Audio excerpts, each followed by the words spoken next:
Good morning. Good morning. You got your coffee? Man, it's a little late for coffee. I started to do these things at like 7 in the morning. I may change it. Either way, we'll still have them. Today is day 14. Now, it's not consecutive days. I'm not doing this on the weekend or on days that I travel or on days I just don't feel like it. But today is day 14 of our talks. 2 weeks, 14 days. Not in a row, but 14 days. And that is a discipline.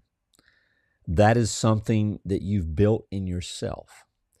And I want you to own that before we go anywhere else this morning.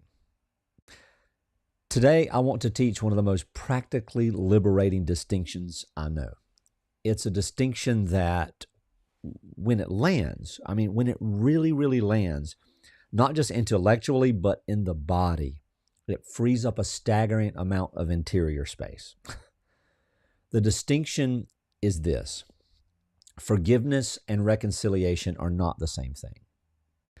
They are not synonyms. They are not even necessarily related. And confusing them has kept more people trapped in more pain for longer than almost any other misunderstanding I encounter in the work that I do every single day. And for those of you who are interested, if you go search jamestippins.com /forgiveness, you'll see my most recent theory and application on the matter. Here's the confusion. The confusion works sort of like this. Someone, usually from a religious or therapeutic tradition, teaches that forgiveness is the right thing to do, that you should forgive people who have hurt you, and that holding on to bitterness and resentment costs you more than it costs them, and that forgiveness is the path to freedom. All of that is true. I believe it completely.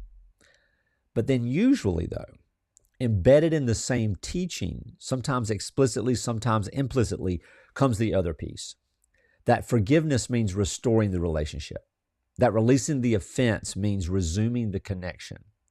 That you haven't truly forgiven unless you've gone back, unless you've made friends. And that is where the confusion becomes costly. Because it means that people who are not in a place to, or who genuinely should not, restore a particular relationship feel they cannot forgive. Or that if they set appropriate boundaries with someone who has hurt them, they're being unforgiving, harboring resentment, failing the spiritual or relational requirement, and thus they're bad. So they get stuck. They get stuck between the legitimate need to release the weight of an offense and the well-meaning but misguided requirement to resume what cannot or should not be resumed. So what is forgiveness, right? Forgiveness is a transaction that happens entirely inside of you. It involves one person, and that's you.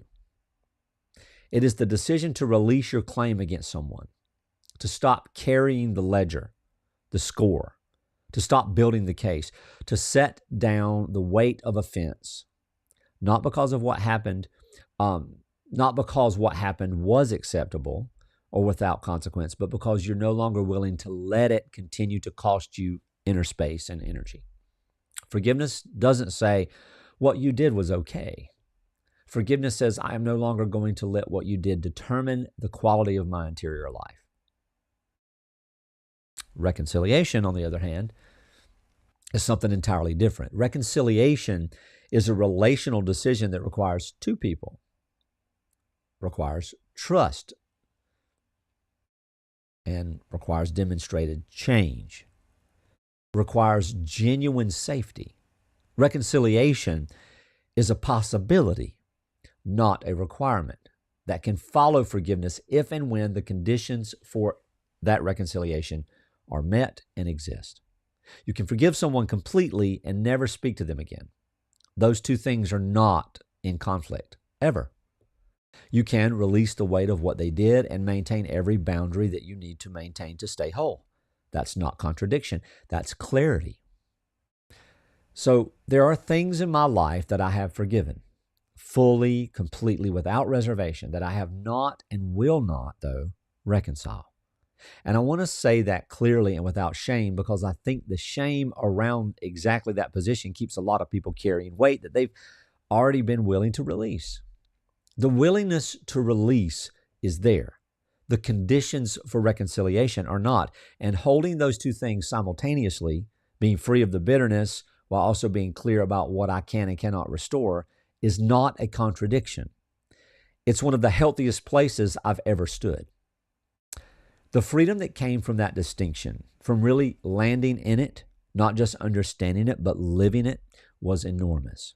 Because I stopped waiting for the relational resolution in order to have interior release. I stopped tying my own freedom to other person's choices, changes, or repentance. My freedom was mine to take. It didn't require their participation. It required only my decision. And that is what forgiveness is. Remember Hall moment. Honesty aligns liberation's language. The Hall moment of forgiveness is the moment you realize you've been holding something that is costing only you. The honesty is, hey, I've been maintaining this ledger, carrying this weight, preserving this case as if holding it protects me or punishes them or keeps me from being hurt again. And it does none of those things. It only costs me. When that honesty lands, something aligns with real force because the weight has been with you for so long it may feel like part of you. And the clarity that it doesn't have to be, that you can literally set it down, that you were always allowed to set it down, is a specific kind of liberation that nothing else produces. And the language that follows is the language of a self that is no longer organized around an old wound. That is not defined by what was done to it. That has reclaimed the interior space that resentment has been occupying. Forgiveness is not a feeling that you wait to arrive. It is a decision that you make, sometimes repeatedly, sometimes many times for the same offense, until the decision takes root and becomes stable.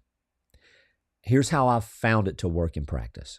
You name the offense specifically, not globally, not with language that covers too much, specifically. What happened? What it cost you? What claim you've been holding? You make the decision to release the claim, not to deny the harm, not to pretend that it didn't happen, to release the claim, to stop carrying the ledger. And you repeat it as many times as necessary until the weight actually fits.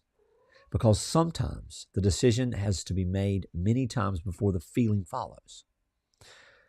So today, day 14, I want you to ask yourself, what am I carrying that I've been willing to release but haven't released because I thought forgiveness required something I'm not ready or able to do? What if forgiveness didn't require that? What if you could put down the weight today, fully, and finally, without resuming anything that shouldn't be resumed? Because that option is available to you. It has always been available. And the freedom on the other side of it is real. So here we are, 2 full weeks. You've done 2 weeks of the most important work there is. Tomorrow, we move into the 5th stage of the pathway. I call it clean. And this one is less about other people and more about your own inner space, your own interior, about what it means to live without hidden agendas, covert contracts, or masked resentments. It is one of the most freeing stages in the whole journey. So be well, and I'll see you in the morning. Let's set you free.